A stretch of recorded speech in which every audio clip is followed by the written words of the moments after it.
Hi po. Good morning. Morning, everyone. It's great to be here once more. No? Can everyone look to the person to the right and left, say, magandang umaga sa iyo? No? Sabihin niyo po, it's good to see you. Sabihin niyo sa kabila, ang gwapo niyo ngayon, ang ganda niyo po. No? Yan. Good morning, everyone. It's great to be in church. Amen? This is church. And welcome po.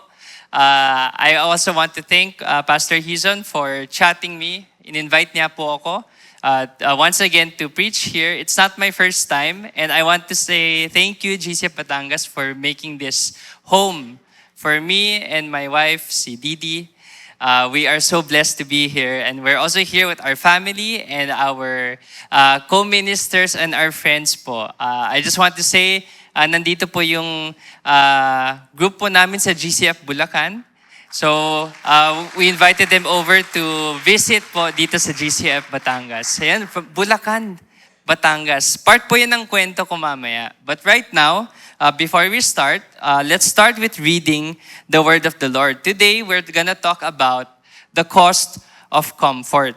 No? And our passage for today is in Mark chapter 10, verses 17 to 22. Nasa screen naman po yung passage. So why don't we all rise po? Tayo po tayo in reverence to the reading of the word of the Lord. Let us read Mark chapter 10, verses 17 to 22.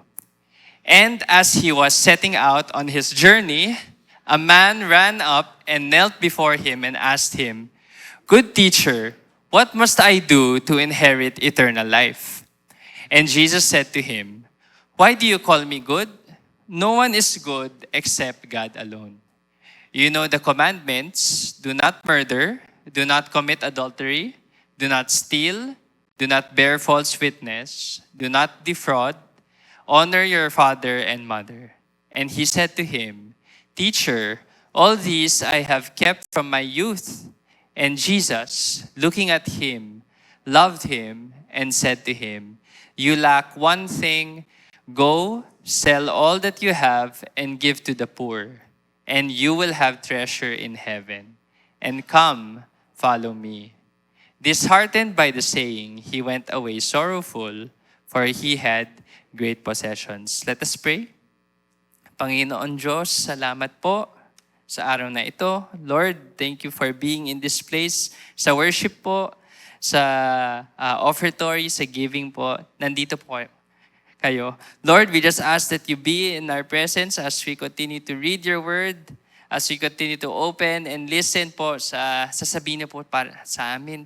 Lord, we pray that you use me as your mouthpiece, as your vessel to convey po the message that you want us to hear. We pray for open hearts, open minds, open ears. Salamat po, Lord. In Jesus' name we pray. Amen. You may take your seats. All right. Ito po, familiar po yung passage, no? Mark chapter 10, verses 17 to 22. Kung nagbabasa po kayo ng New Testament, may dalawa pong versions, no? May isa pang version sa Matthew at may isa pang version sa Luke. So, tatlong version, pareho po yung kwento. But I chose this one, Mark 10, because it has, siguro nandito po yung pinaka-outline or yung buong picture. No? But for more context, pwede nyo ding basahin yung sa Matthew, may version po sa Matthew, meron din po sa Luke. Okay? But if something is repeated po sa Bible, if it's repeated, it means it's important. So I think ito pong kwento na galing sa Mark chapter 10, importante po ito. May sinasabi ang Panginoon dito. Okay? Mark chapter 10, this is, I entitled this, The Cost of Comfort. And we'll find out later. Before that, kanina po, nung papunta kami dito, ito. Kita niyo po, Petron. Ano po yung presyo ng diesel? Oh my! 3 weeks ago, yung presyo po ng diesel ay nasa 55? 55 ba? Before the war at Iran versus US, Before the war, nasa 50 plus lang po. And then now, a few weeks later, nasa 108. And I've heard rumors po na tataas pa yan. Aabot pa ng 130. Posible ba yan? Tama ba yan? Yung mga rumors na yan. I've also read po kahapon sa Facebook, may nabasa po ako na yung mga jeepney driver sa Manila, yung kita lang nila buong araw, 56 pesos. Dahil naubos sa gas, naubos sa diesel. At pataas ng pataas. Hindi natin kontrolado yung pagtaas ng diesel. Kaya kahapon po, nung papunta po ako sa GCF Bulacan to serve the youth po doon, ay hindi ko nadala yung kotse ko. Kasi ang taas ng gas, no? Kaya nag-P2P naman ako. Ito po yung P2P. Galing galing Trinoma Mall. Doon po malapit sa SM North. Between Trinoma and Robinson's Malolos po. Ito yung view ko. Yung sa P2P. Yan. It's different po. Actually, first time ko nga po P2P or mag-commute papuntang Bulacan. Usually may dala akong kotse. But because of the crisis, ang hirap. Pataas ang pataas. At iniisip ko na, afford ko pa ba yung gas natin netong week? No? There are times na hindi lang Sabado yung pagpunta ko sa GCF Bulacan, pagpunta namin ni Didi, we also go on Sundays po. Actually, dito din sa Batangas, no? This is a 2-hour travel po galing sa Manila. Kung mabilis magmaneho, mga pwedeng 1 hour 30 minutes. Kung mas mabilis pa, feel ko kaya.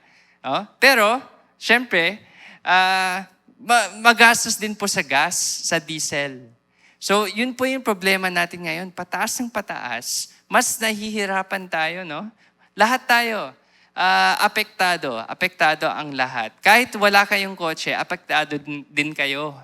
Yung mga nagko-commute, tataas yung presyo ng mga Grab nyo, mga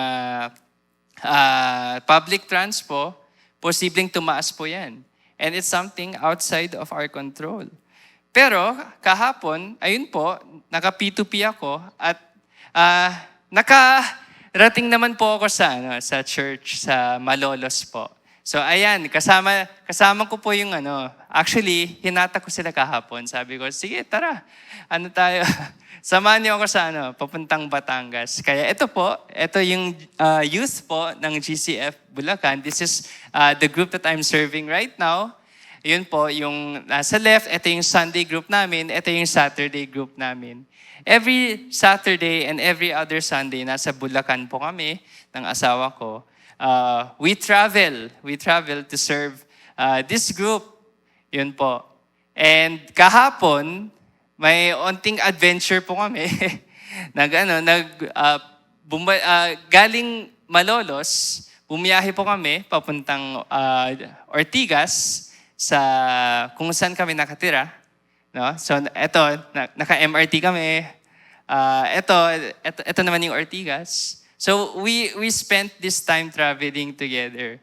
And actually, for a normal person, and people have asked me, nagugulat sila na, every weekend, nasa Bulacan kami ng asawa ko.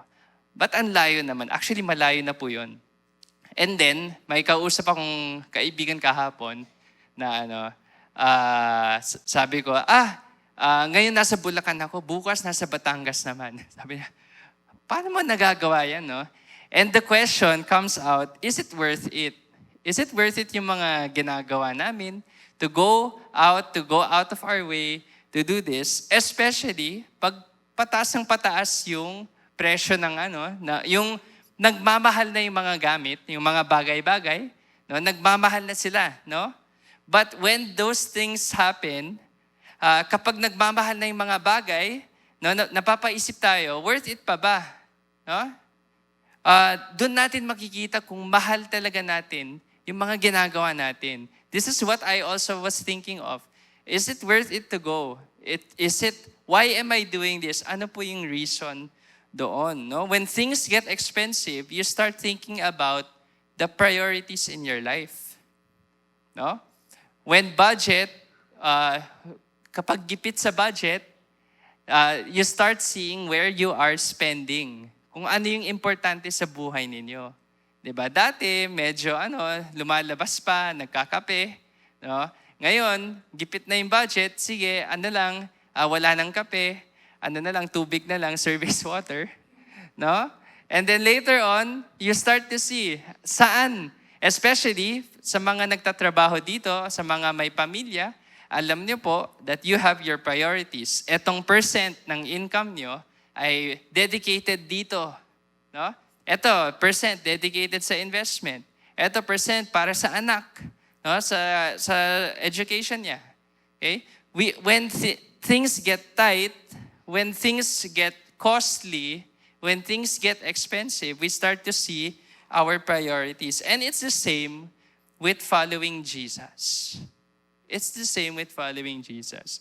Usually, we hear po sa dami-daming mga discipleship conference na ina-attend natin, no? We always hear this phrase, no? What is the cost of being a disciple of Christ? What is the cost of following Jesus? What is the cost of being a Christian? We always hear that, no? Oh. And then we usually say, kasi yan eh. It's something that you have to give your life to. It's something you have to invest in, the cost of following Jesus. But I want, for today's message, i-flip po natin yung perspective. Let's do a perspective change.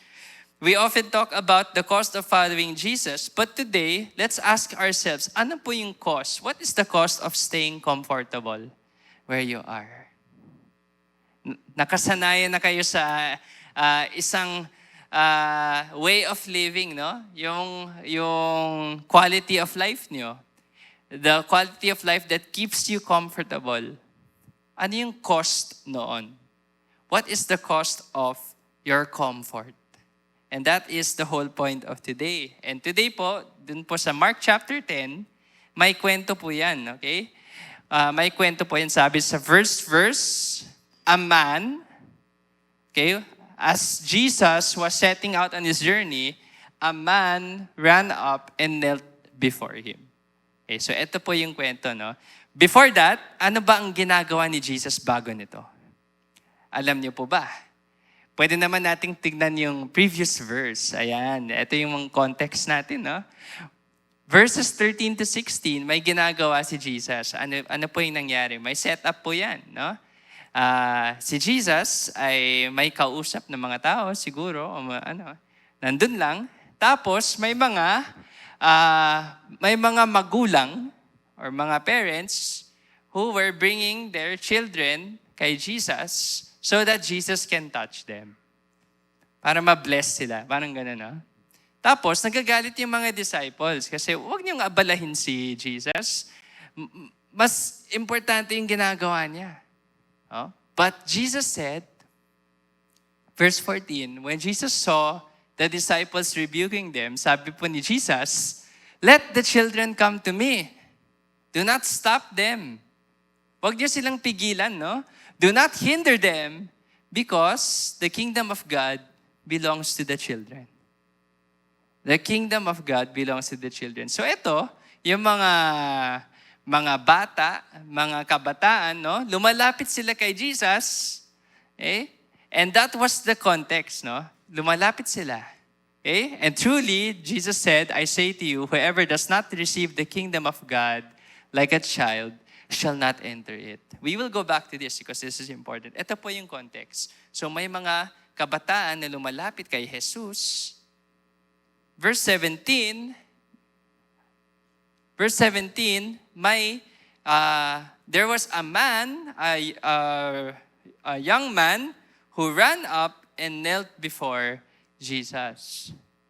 Okay? So anong ginawa ng young man na yan? Okay? So if the children are coming there, eto din naman si young man. Again, the children, sabi ni Jesus, the kingdom of heaven is for these children. Ito naman, nagtanong si young man, "Can I also have the kingdom of heaven?" Sabi niya. Ha? "Good teacher, what must I do to get this kingdom of heaven?" Eh yung kingdom of heaven na yan, eternal life din.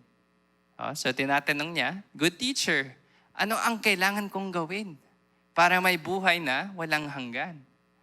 To have an eternal life, what must I do to inherit eternal life?" Yun po yung tanong ng young man na yan. Okay? Let's call this young man the rich young man. Nakikita naman natin, nabasa naman natin. Alam natin mayaman yan. Okay? Let's call this man the rich young man. The rich young man says, "What must I do to inherit eternal life?" So, we can see here, ano po yung ginawa ng young man? Tumakbo siya. No? Tumakbo siya. What else did he do? Lumuhod siya. And he asked, "Lord, teacher, paano? Ako din, gusto ko din." Wala namang mali siya. No? Wala naman siyang mga bad intentions. Gusto talaga niya. May desire po talaga itong si rich young man. Siguro okay din yung desire niya. Gusto niya talaga. He wants to know. The desire is real. But, friends, desire is not the problem. Lahat naman tayo may gusto, di ba? Pero kahit ginugusto natin, the reality is, kaya ba? And desire alone, kahit ginusto mo yan, it's not enough. It's not enough to actually, and we'll see why. Okay? "Good teacher, what must I do? Gusto ko to. Gusto ko yung buhay na walang hanggan. Gusto ko yung kayang the children, kung yung children, kaya nila yan, kaya nilang tanggapin yan, paano po ako? Gusto ko din." Verse 18 says, Jesus said to him, sabi ni Jesus, teka lang. Why do you call me good? Why do you call me good? No one is good but the Father. No one is good but the Father. Tapos ano pang sinabi ni Jesus? May mga sinabi pa siya. No? Alam mo naman yung mga commandments, no? Do not murder. Do not commit adultery. Do not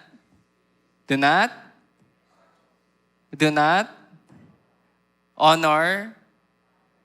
Saan po yan? Ano yan?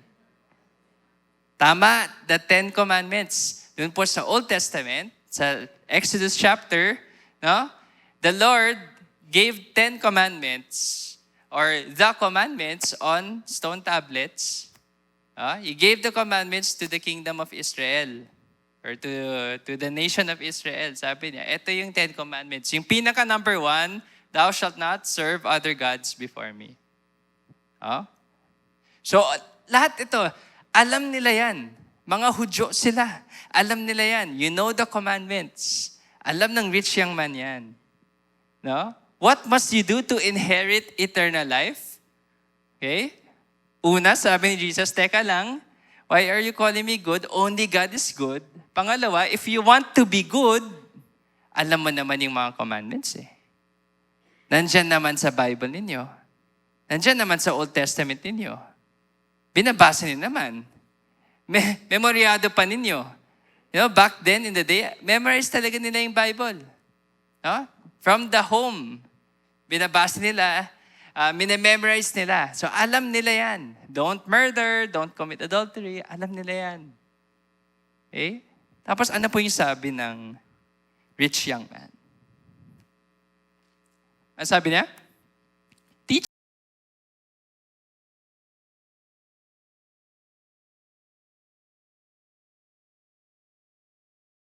Okay naman. I've done this, all of this. I've not done this. No? Hindi ko ginawa yung murder na yan, yung adultery. Mabuting anak po ako ng mga magulang ko. I don't bear false witness. I don't defraud. Ginawa po ko lahat yan. Mabuti po akong tao. Okay? So now we see why Jesus said, good, no one is good but God alone. Sabi niya. No one is good but God alone. Because, anong nangyari?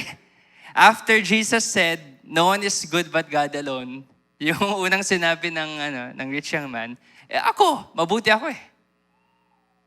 Nakita niyo? Nakita niyo yung plot twist? Inunahan na nga ni Jesus, no one is good but God. But then He says, ako. Okay ako. I've done all of this. So Jesus points it out. No? At ito yung ito din naman, hindi naman siya namemeke, no? Hindi naman siya he wasn't pretending anything. Akala talaga niya na mabuti siyang tao. Akala talaga niya. Okay, number one, may desire siya. Gusto niya yung eternal life. Totoo yung desire niya. Pangalawa, siguro mabuting tao talaga siya. No? Mabuting tao. But, it's not always about being good. Being good is not enough. Ito po yung point ni Jesus. Jesus looked at him and He loved him. Okay? That's why I love this version ng Mark. Kasi yung version ng Mark na etong Jesus loved him, wala yan sa version ng Matthew at Luke.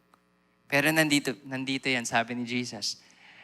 Sabi dito, Jesus loved him when He looked at him and He said to him, there's something that you missed. You lack one thing, sell everything you have, give to the poor, and you will have treasure in heaven. And follow me. Okay? So sige, mabuti nga siyang tao. Is that enough? Sabi ni Jesus, that's not enough. There's something that you still have to do. You have to give up everything you have and follow me. Give up everything you have and follow me. Sabi po dito sa Mark chapter 10, following Jesus, really, it's not about being good enough. And eternal life, or having the kingdom of heaven, is not about being good. It's not about the works that you are doing. It's not about the commandments you are keeping. It's not about being good, but it's about being on God's side. Can we read this together? 1, 2, 3, go. Eternal life is not about being good. It's about being on God's side. Who here is on God's side? Amen. Praise the Lord, no? We are on God's side. Okay? So before, siguro akala natin, we thought that we had to be good all the time. We had to do good works to achieve this. Pero, when we read the Bible, nung nalaman na natin yung katotohanan, we realized that Jesus did all the good works. Siya yung gumawa ng good works para tayo, yung kailangan lang natin gawin, mag-align lang tayo sa Kanya. We just choose to follow God. Yun yung sinabi ni Jesus ka. Dito, come, follow me. Come, follow me. Now, here's the problem. No? Before He said, come, follow me, sinabi din niya, sell all that you have. Kaya alam natin na mayaman siya. Mayaman siya. He had great possessions. Verse 22. Sabi ni Jesus, ibenta mo lahat yan. Hindi mo kailangan yan. Anong kailangan mo? Ako lang. Yun yung sinabi ni Jesus. Sell everything you have. Give to the poor. The treasures here on earth na ibebenta mo, okay lang yan kasi may treasure ka sa langit. May kayamanan ka sa langit. That is what He is saying here. Sell everything you have, give to the poor, and you will have treasure in heaven. Kaso, hindi ata na-gets ni rich young man. Hindi niya na-gets. Ano sabi dito? Disheartened. Nalungkot. No? Bumigat yung loob. Bakit? Kasi, biro mo, let's say may 100 million pesos ka sa bangko. At sabi ng Panginoon, ibigay mo lahat yan. Ibibigay niyo ba? Kayo ba? Ibibigay niyo ba yung 100 million pesos sa bangko niyo? Bakit walang amen? No? Kaya, sige, 1 million pesos. Kung 1 million lang sa bangko mo, ibibigay niyo ba sa Panginoon? Lahat, 1 million. Empty savings, ibibigay niyo. Amen? Walang gusto mag-amen. No? Pero, bakit po? Bakit ganun? Because even long before, panahon pa nila, 2,000 years ago, even before that, 4,000 years ago, no? Even before all of this, we are beholden to the idea of comfort. No? Komportable, safety net, no? So, okay sa atin kung ayun, meron na akong 100,000 na naipon, masaya na ako. Next week, ibibigay ko to? I-donate ko tong 100 na na-save ko, 100,000? It doesn't matter how old you are or how well you are off in life. Kahit bata ka pa. No? We face the same thing. We all have this idea of comfort. But the cost of comfort, friends, is possibly missing out on eternal life. Yun nga po yung nangyari dito sa rich young man, di ba? He was disheartened by Jesus' command, and he went away sorrowful because he had great possessions. Hindi na tinanggap yung eternal life. Sabi na nga ni Jesus, ito yung gawin mo eh. Sabi niya, hindi ko pa kaya. May obligation pa ako. May bahay pa ako na binabayaran. No? Umutang ako dati. Binabayaran ko pa yung loan. Hindi ko pa kayang mag-walk out, Lord. Hindi ko pa kaya itong eternal life. Ayusin ko muna to. Balikan na lang kita. Sometimes, we also think the same way. Sometimes, the Lord tells us to do something, and then, suddenly, magbaback out tayo. Ay, hindi natin kaya. No? And it's really difficult. No? Because comfortable life, comfortable living, is comfortable. Okay siya eh. Okay siya. Relax ka, may aircon ka sa bahay, may mainit na tubig sa shower. Komportable yung buhay niyo. But the moment things get uncomfortable, nagbabago yung priorities. The moment things get uncomfortable, hindi na natin iniisip muna si Lord. Iniisip muna natin yung sarili natin. And that's the problem of the rich young man. Balik tayo sa sinabi niya sa verse 20. Teacher, all these I have kept from my youth. You know what that shows? It shows he was relying on the good things that he did. Nagawa ko naman lahat. Hindi ko nagawa yung masasamang gawain. Lahat ng ginawa ko mabuti naman, Panginoon. Kaya dapat okay naman ako. Ox naman tayo, di ba? Bigay mo na yung eternal life. But it doesn't work that way. Because the thing that Jesus Christ does to each and every one of you is He finds that one thing you are most comfortable with, and He will tell you, take up your cross, leave it and follow me. Kaya mo ba? When things get tight, tumataas yung presyo ng gas, no? Mas mahirap na yung buhay, mas natitrigger yung comfort natin, comfort levels. Yung iba, pag pupunta sa campsite, ito, yung mga kabataan, no? Ako, pag nag-ocular kami ng asawa ko, yung una kong tinignan, yung comfort room kung may bidet. Kung walang bidet, kiss yung campsite. No? These things, we take it for granted, but we are addicted to our comfort. Kung gusto natin, may kama tayo. Sinasabi ko sa mga co-planners ko, what if mag-tent na lang tayo para mura yung camp? Ay, hindi kaya ng tent. Dapat dito. Dapat may beddings, may kama. Because we get used to a certain kind of life. And that's something that we have to process and think about. Because comfort becomes our crutch. Alam niyo yung ibig sabihin ng crutch? Kapag napilayan ka, bibigyan ka ng yung walking crutch. Because you have to rely on it to walk. Sometimes, yung comfort level natin, yun yung nagiging crutch natin. Hindi tayo makalakad, hindi tayo makagalaw kung wala yung comfort na yun. And that is the big challenge. Let's go back to the rich young man and the other group of people. Yung pinakauna, yung context natin, the children. Okay? Let's go back. Sorry, I'm a youth pastor kaya pambata yung yung graphics ko. No? But here we have the rich young man and we have the children.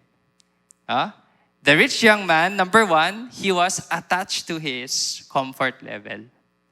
Attached siya sa personal possessions niya. Yung children, wala naman silang attachment. Bata pa sila. Masaya pa sila.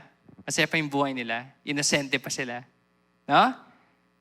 Second, the rich young man was reliant on himself and being good enough. Pero yung children, they can't rely on themselves. Dependent pa sila. Minors, no? Mga minor pa sila, they are dependent on their parents.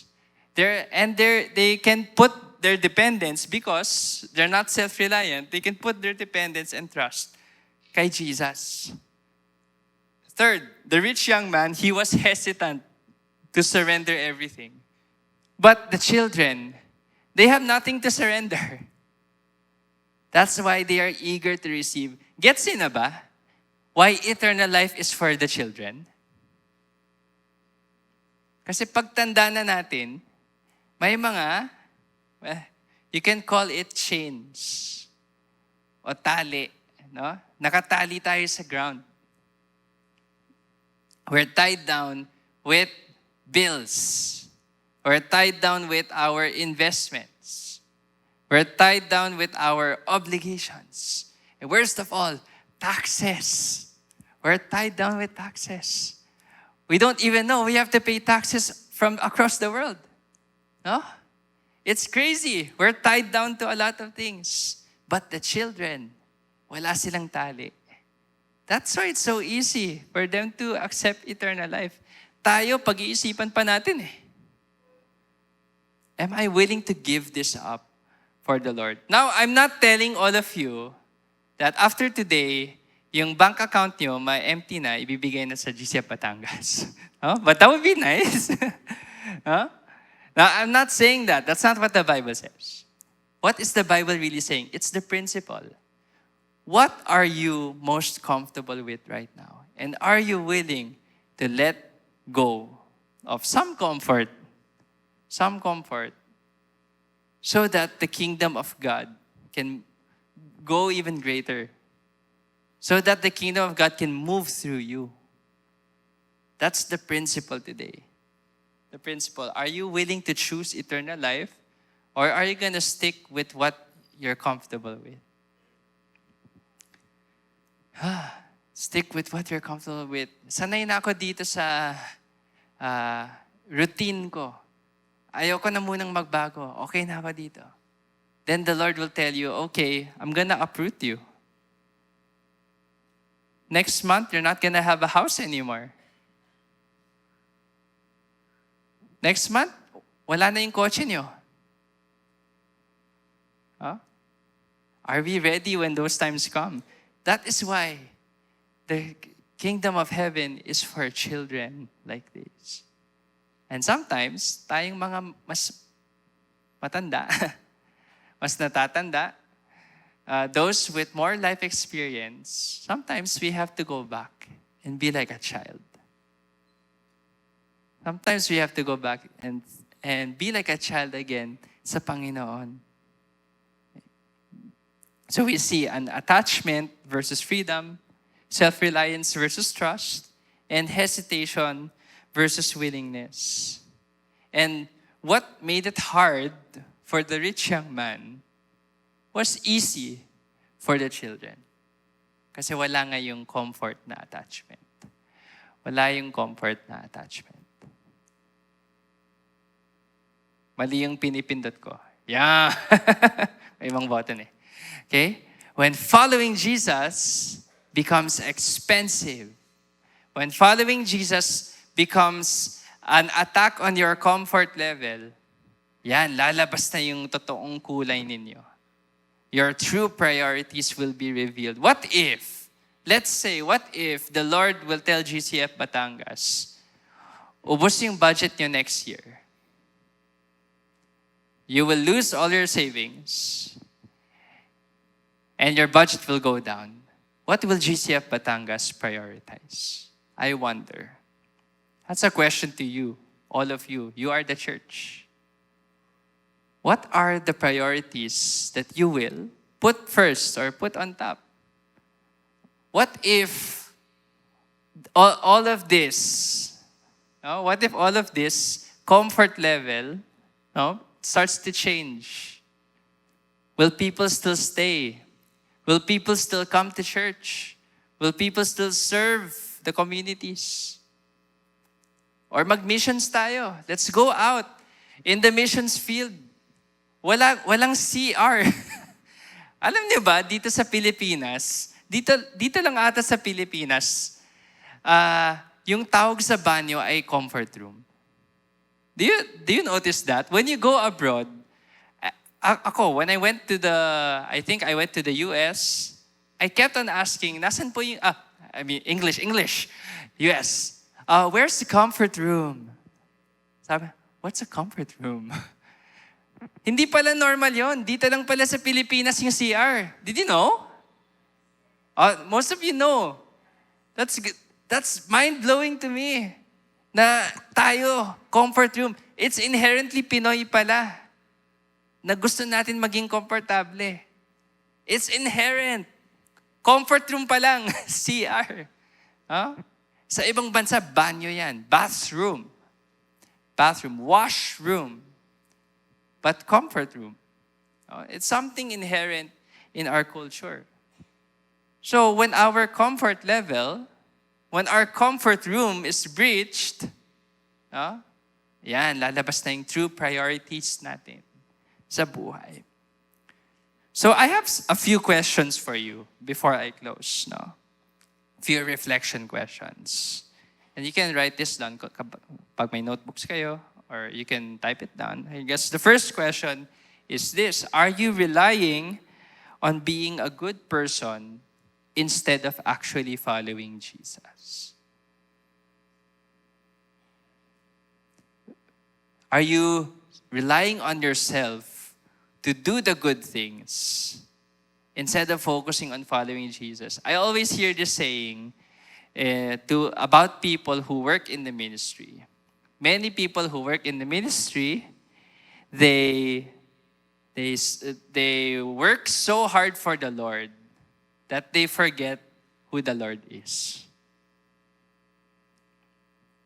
They do so much ministry that they forget to be still. Alam niyo yung kwento ni Mary at ni Martha? Bumisita si Jesus sa bahay nila. Si Martha, very kailangan preparado yung bahay, kailangan nag-aano tayo, nag-aayos tayo dito, kailangan maayos yung kwarto para kay Jesus at yung mga guests niya. Si Mary, anong ginagawa niya? Nakaupo lang dito, nakikinig kay Jesus. And what did Jesus say? Mary had the better. Mary chose the better.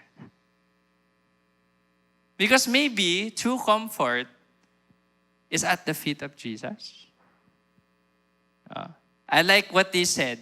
Yung comfort, okay? Sa side natin, siguro comfort, pagiging komportable. But when it comes to Jesus, He's telling you to come forth. Come forth to Him. Because only He can give you true comfort. Oh?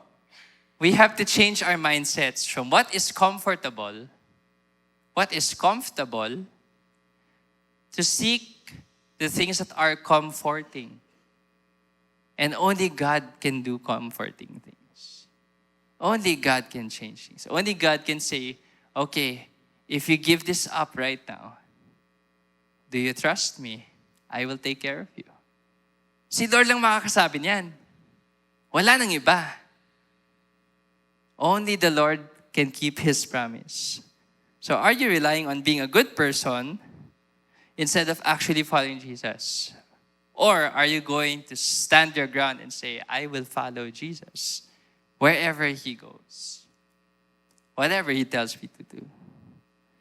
Second reflection is this: has comfort become more important to you than obedience sa Panginoon? Is Jesus your priority? Or is He just a preference? Pag-isipan niyo yan. Is He the top priority in your life? Or parang, first choice lang, pero at least may backup? I guess, yun yung question eh. May backup plans kayo after Jesus? Dapat wala. Dapat si Jesus yung top plan natin. But of course, we're attached to the things that keep us going. Kaya may mga backup plan tayo. Backup plan A, backup plan B. No? So is Jesus your priority or is He just your preference? And the last question is this: what is one thing that is hard for you to let go of? Imagine yourself, ikaw yung tao na lumapit kay Jesus sa Mark chapter 10. Baka hindi naman riches yung comfort nyo. Hindi naman kailangan pera yun eh. It's not always about money. Baka siguro relationship siya. You find comfort in a specific relationship. For the younger people here, may boyfriend or girlfriend ka. You placed all your comfort in that boyfriend and girlfriend. But is that something that is distracting you from fully surrendering your life to the Lord? Something to think about, no? It doesn't have to be money.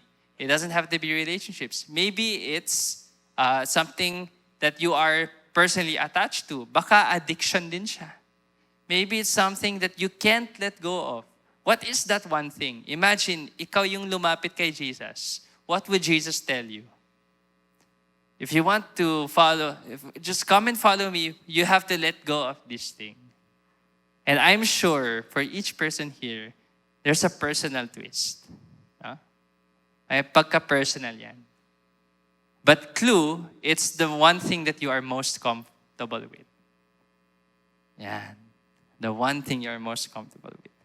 Ako, just to share, I am a system administrator in UP, meaning I am an IT person. So I like systems. I like things when they're running. I like things pre-planned, at least before. I planned everything down to the tiniest minute and second. I make sure the systems are alive. I love systems. I found my comfort in that. What did the Lord do to me? He broke my systems. Now I can definitely say, I'm not sure where I'm gonna be next Sunday. But the Lord has brought me, and my wife, it brought us around the different churches, just to observe, just to see. And I thank God that we're here, dito sa GCF Batangas. This is out of our comfort zone. Yung comfort zone lang namin ni Didi, yung condo namin sa Ortigas, nandun na lahat eh. Nandyan na yung may kainan, nandyan yung pet store, yung pet hotel nandyan din, nandyan lang sa condo. May dentista doon, may convenience store doon, may grocery doon, may Chinese grocery, may Korean grocery, may Pinoy grocery. Kompleto na. It's our tiny bubble. We don't even have to leave our condominium. But that's not how life should be lived. There is a world out there. There is a kingdom of heaven that God is building here on earth. And we have to participate in that. And the thing that we have to do is we have to realize the thing we have to surrender sa Panginoon. What is that thing for you? And let the Lord break it. Huwag nang kayong kumapit pa. Let the Lord break it. And when the Lord has broken it, and when the Lord has broken you, then you will be made new. And that's the best thing to feel. The best thing to feel na inayos ka ng Panginoon. The best thing, instead of faking or pretending na okay ka. Kamusta ka? Okay lang. Di ba? The number one answer, okay lang. Ox lang. Round 2, kamusta ka talaga? Yan. Allow the Lord to break you and break the things that are binding you. And allow the Lord to remake you. What is the cost of comfort? So the rich young man, he walked away. Not because he didn't want eternal life. Not because he wasn't good. Not because he wasn't doing the right things. But he walked away because he couldn't let go. What about you? When the cost becomes real, will you choose comfort? Will you choose your comfortability? Or will you choose Jesus Christ? That's a challenge for everyone today. So before we close, think of that one thing. What is that crutch? What is that tie? What is that chain that is keeping you from following Jesus 100%? If you think about it, what is your comfort room? What is your comfort room? Where do you find your safety net? And are you willing to step out? Are you willing to let it go? To experience what Jesus has in store for you. And I tell you the truth, Jesus has a wonderful plan for your life. It will be a hard plan. It will not be comfortable. It will feel like a cross. Kaya nga sinabi niya, if you want to follow me, take up your cross. Take up your cross. Get ready to be crucified. Ready na ba kayo? It's a deep question. But Jesus is calling us. Jesus is calling us to follow Him. When we say we make authentic, multiplying disciples, we're making people who follow Jesus. A disciple is someone who follows someone else. We are all following one person. And we make authentic, multiplying disciples following after that one person, Jesus. And that, what does that look like? People who let go of their comfort, taking up their crosses, and following Him. Let's pray. Thank you, Lord, for today. Salamat po sa word, sa salita niyo po, Lord. Lord, you are speaking to each of our hearts. May mga pinagdadaanan kami. Iba-iba yung kwento namin. Iba-iba yung mga pinagdadaanan. But Lord, iisa lang din po yung sinasabi niyo. Which is to fully put our trust and reliance sa inyo, Panginoon. We pray that you be the one to be our comfort room and not anything else. Not anything else. The things that we are attached to, help us let them go. And 100% put our faith and trust in you. Thank you, Lord, for today. Thank you for this church. Alam po namin na hindi siya madali. Challenge nga po siya eh. Pero hindi kami nag-iisa. Thank you, Lord, for giving us partners brothers and sisters in Christ, to worship you together and to struggle together. Hindi kami nag-iisa. Thank you, Lord, for this. Thank you, Lord, for today. We pray that this church will grow and make authentic, multiplying disciples who will follow after you. Thank you, Lord. In Jesus' name we pray. Amen and amen.